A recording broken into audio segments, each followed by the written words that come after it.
Hoje muito se fala sobre ansiedade e as complicações que ela causa na nossa vida cotidiana.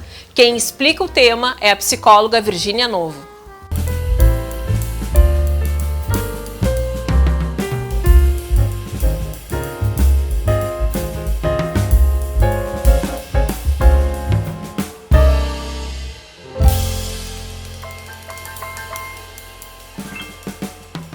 Olá! Hoje a nossa pauta é sobre ansiedade. Se no último programa a gente falou sobre depressão e eu achei adequado que a gente hoje trouxesse a continuidade, né? Como elas andam praticamente juntas, ansiedade e depressão, achei importante que a gente hoje falasse um pouquinho sobre ansiedade. Então, o que é a ansiedade, né?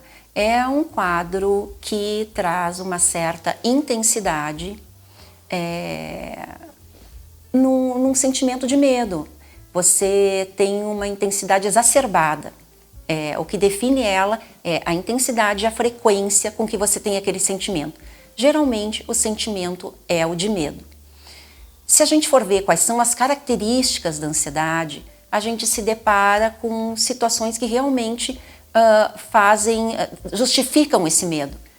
Tipo, uma aceleração cardíaca você pode estar tendo, né?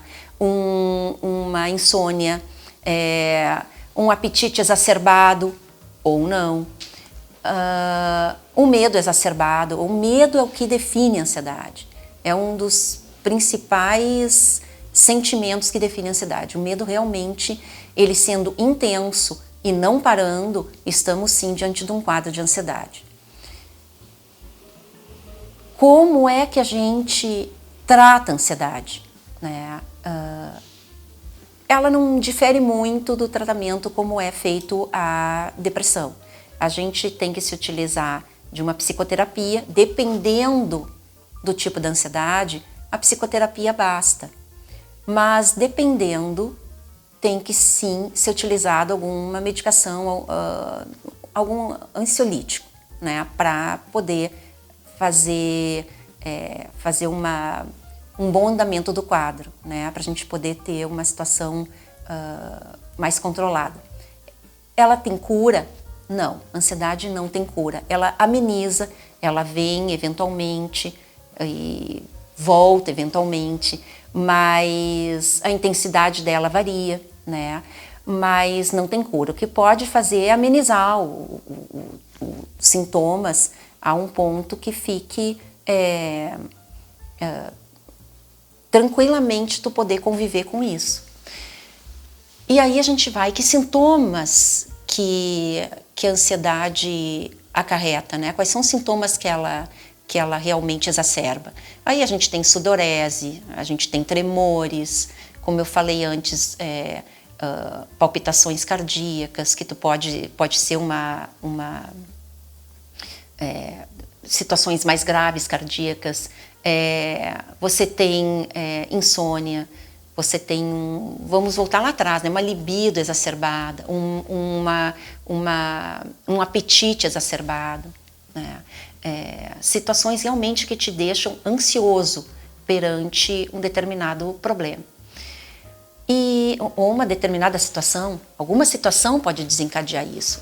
Geralmente é um evento traumático que vai te causar essa ansiedade, né? E aí a gente pode, então, ir para as variações que ela existe. Quais são os tipos de ansiedade? Existem vários. Eu vou citar alguns aqui que são os mais conhecidos para nós, né? Tipo o TOC, né? O transtorno obsessivo compulsivo é uma ansiedade. A fobia social, muito divulgada, muito difundida, é uma ansiedade. A agorafobia é uma ansiedade. O próprio transtorno de ansiedade, por si só, né, já é ansiedade. E o que difere eles, né? O estresse pós-traumático também é uma ansiedade muito normal de acontecer atualmente. O que pode desencadear cada um? Qual a diferença deles, né? Do estresse pós-traumático, por exemplo, é algum evento que o próprio nome já diz, que vai te causar um trauma significativo, tipo um acidente de carro, né? Uma pessoa que sofre um acidente de carro tem muito medo de talvez entrar num automóvel novamente. Ou uma pessoa que perdeu algum parente, agora mesmo que a gente está vivenciando isso, essa situação de Covid.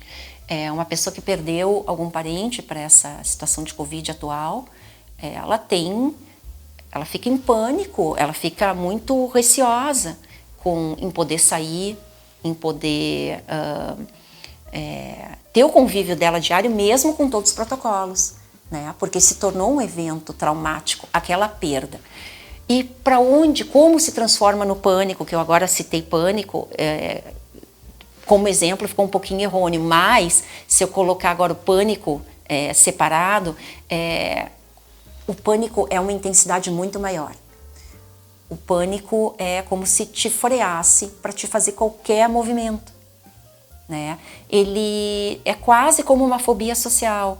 A fobia social também te proíbe de conviver socialmente, ela te freia de poder sair. É uma fobia, você não consegue, é muito intenso. Quando a gente fala de uma ansiedade, desses quadros que eu estou exemplificando de ansiedade, a gente está falando de situações realmente com uma intensidade muito grande.